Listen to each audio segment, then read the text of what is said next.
শেরপুরের নকলা উপজেলার প্রত্যন্ত গ্রাম দেবোয়ারচরের তোজাম্মেল হক একটু সুখের আশায় পাড়ি জমান লিবিয়া। সেখানে গিয়েই ভেঙে যায় ভুল। জীবন বাঁচাতে অর্ধেকেরও কম মজুরিতে কাজ করেন তিনি। এভাবে ৩ বছর কাটানোর পর ৩ লাখ টাকায় ইতালি পাঠানোর চুক্তি করে অপর এক দালাল গোষ্ঠী।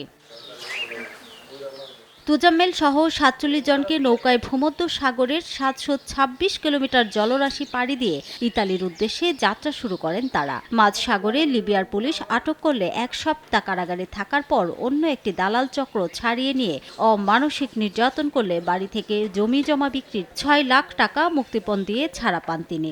গেল নভেম্বরে আবারও অবৈধভাবে আলজেরিয়া গিয়ে ৪ মাস জেল খেটে অবশেষে ব্র্যাকের সহায়তায় বাড়ি ফেরেন তোজাম্মেল। দালালদের বিচার দাবি করেন সর্বশান্ত তোজাম্মেল ও তার পরিবার। পুরা বাংলাদেশের যত নাগরিক মানুষ আছে এদের একটা মেসেজ, অবৈধভাবে কোনো দেশে যেতে না যা।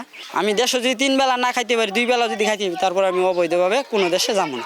দালালদের আইনের আওতায় আনার দাবি স্থানীয়দের।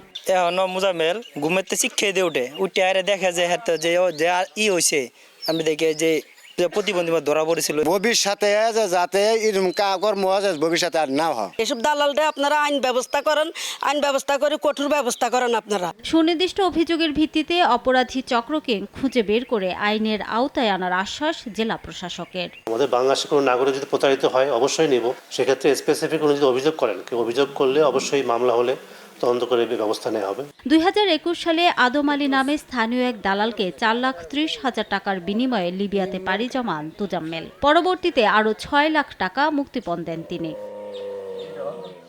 সময় সংবাদ, শেরপুর।